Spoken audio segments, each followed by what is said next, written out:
Good morning, I'm Kara Rucker. It's Monday, March 10th, and these are your Unbiased Updates.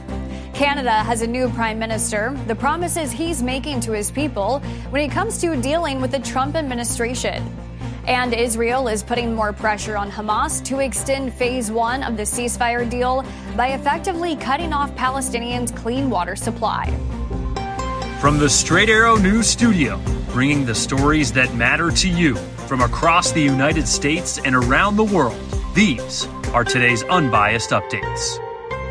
As tensions remain between Canada and the U.S. over tariffs and trade this morning, Canada's replacement for Prime Minister Justin Trudeau has been elected by the nation's governing Liberal Party. Former central banker Mark Carney will become the country's next prime minister, at least until elections are held later this year. Carney will replace Trudeau, who announced his resignation in January after nearly a decade in the role. While Carney will take over as the leader of Canada's Liberal Party immediately, Trudeau will continue to serve as Prime Minister until Carney is officially sworn in. When that will happen has not yet been announced. Carney, the former governor of the Canadian Central Bank and Bank of England, beat three rivals in the Liberal Party's leadership contest in a landslide with nearly 86% of the vote. In his acceptance speech, he vowed to keep retaliatory tariffs against the U.S. in place, saying he will win the trade war with President Trump and will fight off Trump's push to make Canada America's 51st state. My government will put into action our plan to build a stronger economy, to create new trading relationships with reliable trading partners, and to secure our borders. And my government will keep our tariffs on until the Americans show us respect. We didn't ask for this fight, but Canadians are always ready when someone else drops the gloves. So the Americans, they should make no mistake, in trade as in hockey, Canada will win. Carney is now expected to lead the Liberal Party into Canada's next federal elections, which must be held before October, but could be called as early as next month. Carney is likely to face stiff competition from Pierre Poilievre, Canada's Conservative Party leader, who is currently leading in the polls. The U.S. will use a high-level meeting in Saudi Arabia on Tuesday to gauge Ukraine's willingness to negotiate an end to the war with Russia. That's according to U.S. officials who spoke with Reuters ahead of the delegation. Secretary of State Marco Rubio, National Security Advisor Mike Waltz, and Trump's Middle East envoy Steve Witkoff will meet with Ukrainian officials. President Zelensky will not be present, but he is sending other high-level diplomats, including his chief of staff. This comes amid tensions between Presidents Trump and Zelensky after their prior meeting in the Oval Office didn't go as planned. Trump has recently cut off weapons shipments and limited intelligence sharing with Kyiv. U.S. officials say they want to see if Ukraine is open to a realistic peace deal. Ahead of the talks, Zelensky says Ukraine is fully committed to further dialogue. Writing on X over the weekend, realistic proposals are on the table. The key is to move quickly and effectively. In the Middle East, Israel has now cut off the electricity supply to the last facility in Gaza that was still receiving power from the Israel Electric Corporation. Israel's energy minister saying over the weekend every tool at their disposal will be used to ensure the return of all Israeli hostages from Hamas's captivity. Israel cut off electricity to the majority of Gaza in the early stages of the war. Since then, Hamas and Gazans have relied on generators and solar power for electricity. However, this latest power shutoff does impact a wastewater treatment facility, which could impact drinking water for part of Gaza. Hamas called the move part of Israel's, quote, starvation policy.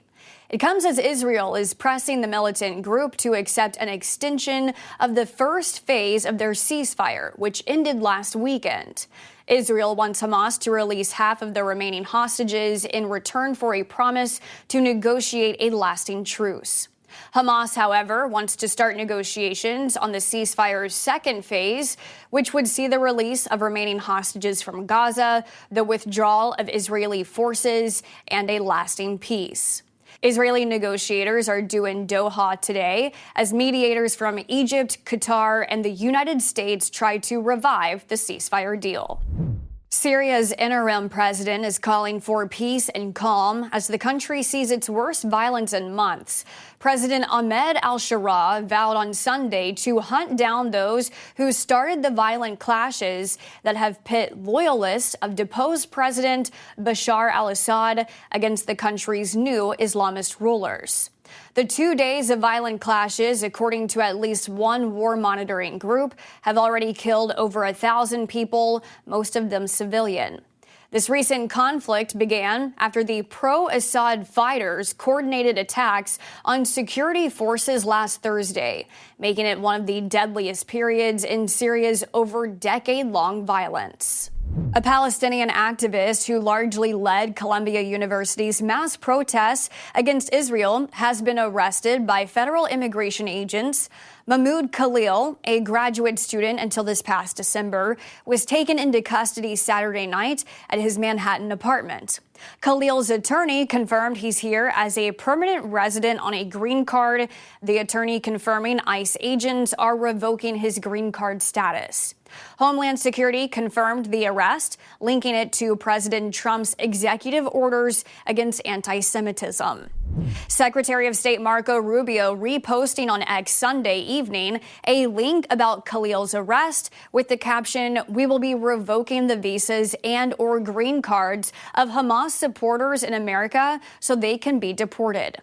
Meanwhile, Columbia University faces major financial repercussions from the Trump administration as well, the school losing roughly $400 million in federal funding over what the government calls non-compliance with anti-discrimination laws. Interim President Katrina Armstrong acknowledged the government's legitimate concerns and pledged to combat anti-Semitism on campus. Federal officials say Jewish students have faced harassment on campus since the October 7th attack. The funding cuts will impact research, students, and patient care across the university, with Armstrong saying the cuts will be felt in nearly every corner of the university. Finally this morning, baby eagle number 3 is here. Days after the first 2 eaglets hatched, a beloved bald eagle family in Southern California has welcomed its 3rd new member. Chick 3, as it's being called for now, hatched in the wee hours of Saturday morning, a moment people all over the world had been waiting for after the nonprofit Friends of Big Bear Valley's 24/7 live camera went viral a couple weeks ago.